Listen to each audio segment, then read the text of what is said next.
Buenas noches, nosotros vamos a hablar del texto Ciencia Política Comparada, el enfoque histórico-empírico de Didier Nolen, enfocándonos en el capítulo Instituciones y Cultura Política. Didier Nolen es un académico y cientista político alemán, actualmente es profesor emérito de Ciencia Política en la Facultad de Ciencias Económicas y Sociales de la Universidad de Heidelberg, es experto en el área de sistemas electorales y desarrollo político, en la cual ha publicado varios libros. A pesar de que el desarrollo político de la democracia depende de un sinnúmero de factores, en el debate académico y político el mayor hincapié se ha puesto en las instituciones y su ajuste para superar los problemas de la consolidación democrática. Esto se basa en la convicción de la importancia que exhiben las instituciones como variables independientes en el proceso político. Conceptos. Instituciones y cultura política son conceptos plurisemánticos hasta tal punto que existen definiciones que integran el primer fenómeno en el segundo y viceversa. En este caso, entendiéndolos de forma separada, el primer concepto, las instituciones políticas formales y los actores que operan en su ámbito, es decir, los órganos constitucionales del Estado y los partidos políticos. El segundo es la red de relaciones que se concreta en ideas y valores, en símbolos y normas compartidos por una sociedad. Importancia de la cultura política. Hay varios estudios, algunos de los que están plasmados en esta presentación, que hablan de la importancia de la cultura política, donde mencionan que en casi todos los enfoques juega un rol importante en el análisis de los procesos políticos y en el desarrollo de la democracia. Elementos de la cultura política. Dentro de ellos encontramos 4. Primero, la confianza en reglas, instituciones y líderes, donde parece que en cierta medida dependiera de la confianza que los miembros de una sociedad tengan en los demás. En segundo lugar, la reducción de las prácticas que promueven la desconfianza. Aquí encontramos que la corrupción elimina la distinción entre lo público y lo privado, produciendo un hartazgo con la política. En tercer lugar, la tolerancia como esencia del pluralismo, donde ésta respeta a los valores ajenos, admite opiniones, ideas, actitudes, convicciones religiosas y político-ideológicas divergentes. En cuarto lugar, la capacidad de la élite política de formar compromisos y lograr consensos. Esta virtud se ha demostrado como fundamental en sociedades con profundos clivajes sociales. El autor inicia el desarrollo del texto con una idea y es la importancia de las instituciones en la democracia relativa. Lo que importa es el contexto. Es decir, que si bien es cierto las instituciones importan, el diseño institucional para cada democracia es el que mejor se adapte. Y por eso, aunque el contexto tiene muchos factores, es importante prestarle atención mucho al concepto de cultura política, porque en la cultura política está la mentalidad y los valores de las personas que se relacionan en ese contexto. Posteriormente, el autor presenta una división de temáticas que va a abordar dentro de todo el texto. La primera temática es las precisiones conceptuales, la segunda es la exposición de tesis, la tercera importancia de la cultura política, cuarta elementos propicios para la consolidación de la democracia, quinta reflexiones sobre la posibilidad de influir en el desarrollo de la cultura y sexta referencia de las variables del contexto. En ese sentido voy a explicar las primeras 3 temáticas y las 2 últimas las explicará mi compañera Jessica. Bueno, las precisiones conceptuales. Para el autor, los conceptos más importantes dentro de todo el texto son cultura e instituciones. El autor advierte que a veces los conceptos suelen ser muy plurisemánticos, es decir, que muchas veces dentro del concepto de democracia se encuentran conceptos de institución y dentro del concepto de institución se encuentran elementos de democracia. Sin embargo, para él es necesario hacer una separación y señala que la cultura política son las ideas, valores, símbolos, normas compartidas por la sociedad. Las instituciones son las instituciones políticas formales, los actores que operan en el ámbito, o sea, los órganos institucionales y los partidos políticos. En ese sentido, el contexto social es el que te condiciona a pensar y actuar en el sentido de los valores políticos. La tesis central. Esta es la tesis central que plantea el autor antes de seguir con los otros elementos, y es que la cultura es la variable más importante en el desarrollo de la democracia en América Latina. Bueno, se tiene que decir que esta tesis es fundamental y se realiza gracias a las observaciones a nivel de la élite política. Estas observaciones resultan pues de análisis de procesos políticos, discusiones dentro del territorio, dentro de bastantes países. Bueno, para mencionar otra de las temáticas es la de la importancia de la cultura política. El autor no señala una idea de cuál es la importancia de la cultura política. Lo que hace es citar estudios y experiencias. Por ejemplo, el primer estudio es el estudio histórico, que explica el derrumbe de las democracias en Europa entre guerras mundiales de Italia, Alemania. En efecto, él cree que el grado de polarización, es decir, que los ciudadanos se encontraban, por ejemplo, cada uno a un extremo de una ideología, fue lo que produjo tantas confrontaciones y fueron factores que impulsaron las guerras. Cabe mencionar que estos hacen parte del concepto de cultura política, especialmente la polarización hace parte de las creencias o de la ideología. El segundo estudio es el empírico-analítico por Almond. Bueno, estos estudios están relacionados con el conductismo y explican cómo los cambios en el sistema político respecto al bienestar generan cambios en la cultura política. El tercero de los estudios está relacionado con capital social. Este sustenta que la confianza al interior de las sociedades como elemento esencial para construir democracias. Voy a explicar un poco. Para Almond es necesario que los ciudadanos tengan confianza en sus instituciones, porque al tener confianza en las instituciones pueden ser mucho más objetivos. Claro que hay que decir que esa confianza no puede ser excesiva.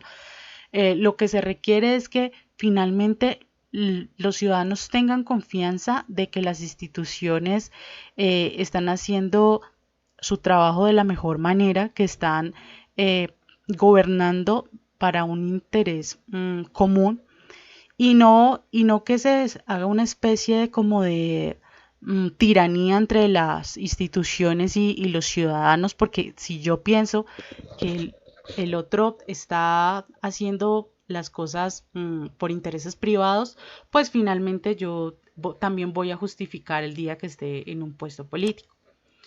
El último estudio es un estudio de Naciones Unidas que me parece muy importante, y es que explica los diferentes tipos de democracia.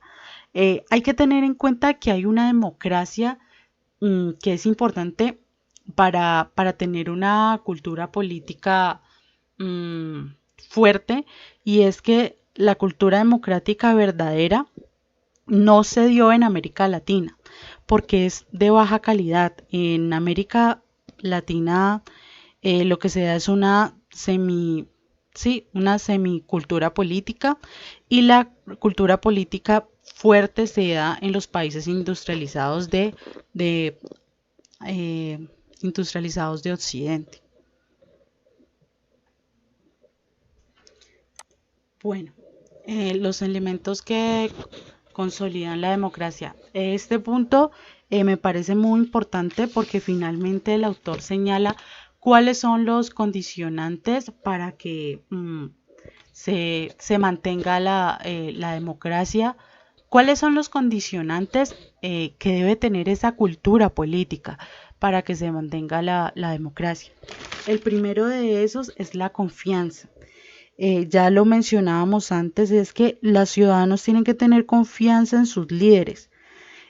No puede ser que la confianza se desarrolle como se ha venido desarrollando en algunos países de América Latina, es que los políticos solamente tienen confianza en sus familiares y por eso se presenta el nepotismo.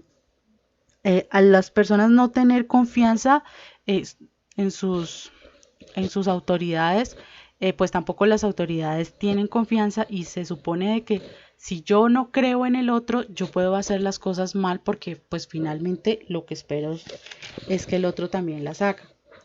La otra es la lucha de la práctica que promueve la desconfianza. En primer lugar, la corrupción, porque crea desafección de la participación política y crea un pensamiento antisistema. La corrupción resulta un mal público que trae desconfianza. Dentro de esa corrupción se presentan unas características y es que cuando el otro gobierna se juzga con la norma, pero cuando se llega al cargo ocurre lo contrario. Entonces resulta que la oposición castiga de forma directa lo que hace el presidente, pero cuando llega a gobernar resulta haciendo lo mismo. El tercer elemento es la tolerancia, porque es una condición de la democracia que es sumamente importante. Permite el respeto de los valores ajenos y admite las opiniones e ideas y creencias políticas y religiosas. Quien practica la tolerancia debe ser tolerante.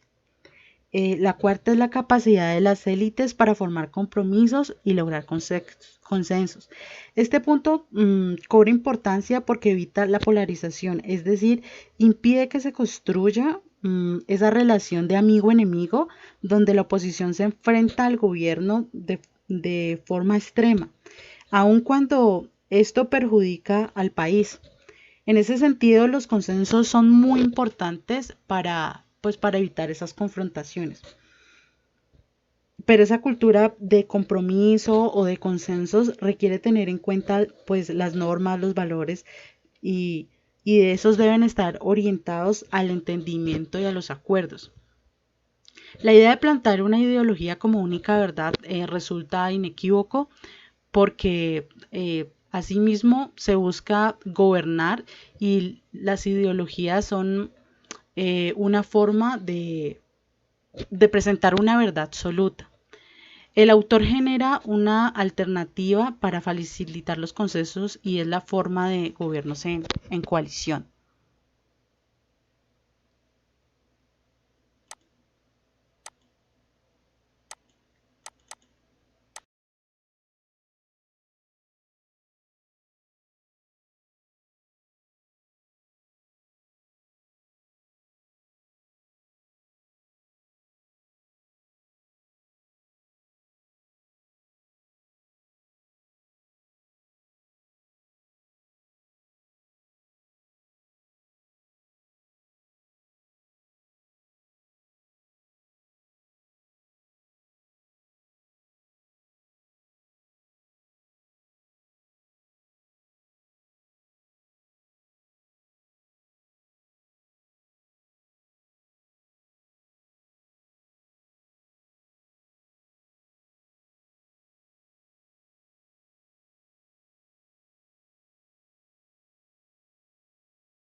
Reformas institucionales y su incidencia. Un cambio de mentalidades no puede ser implementado por medidas institucionales o administrativas de forma directa. Este proceso de cambio, animado por reformas institucionales, es un proceso siempre amenazado. Esto dado que el cambio es más bien el resultado de un proceso de acostumbrarse a las prácticas y modos de pensar de la cultura política democrática. Entonces, en la medida que se produce en un entorno social aún ajeno a tal mentalidad, que se manifiesta en los valores y comportamientos no democráticos que predominan invariablemente en el resto de las instituciones sociales, se ve amenazado. Campos de medidas institucionales. Primero, abrir canales de participación. Medidas de mayor inclusión han sido la opción prioritaria en la gran mayoría de los países, correspondiendo a las demandas por parte de la sociedad civil. Segundo, medidas de fortalecimiento del Estado de Derecho. Esto creando instituciones autónomas que procuran un desarrollo del proceso político conforme a los estándares del Estado de Derecho. Tercero, medidas para influir en el desarrollo de una cultura política. Puede consistir en medidas dirigidas a mejorar los mecanismos de control de la vida política. Cuarto, medidas para intensificar el compromiso de mandatarios y funcionarios de rendir cuentas.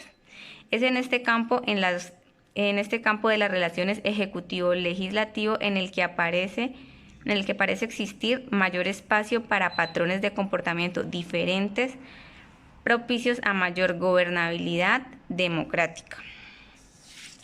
Quinto, medidas que procuran mayor equidad en la competencia política. Es en esta área en la que se centran las reformas promovidas a través de una legislación que regula de forma más equitativa la financiación de los partidos políticos, de las campañas electorales y el acceso de los partidos a los medios de comunicación. Sexto, capacitación política. La creación de instituciones que enseñan los valores, las reglas y los patrones de comportamiento de los ciudadanos acordes con la democracia. Debate sobre las reformas institucionales. Frente a los institucionalistas que hacen depender todo de las instituciones y mantienen su visión monocausalista. Segundo, frente a los normativistas que creen disponer del mejor modelo teórico y de poder implantarlo en cualquier lugar. Frente a los difusionistas que parten de modelos empíricos que quieren transferir a otros países. Frente a los contrafácticos, que opinan que la historia hubiera tenido otro rumbo si este u otro arreglo institucional hubiera sido diferente. Frente a los racionalistas, que juegan con un set de instituciones según ciertos parámetros de conductas para ver cómo se interrelacionan entre ellos. Frente a los formalistas, entre los comparativistas que tratan de averiguar cuantitativamente cuáles de las instituciones han pasado la prueba. Muchas gracias.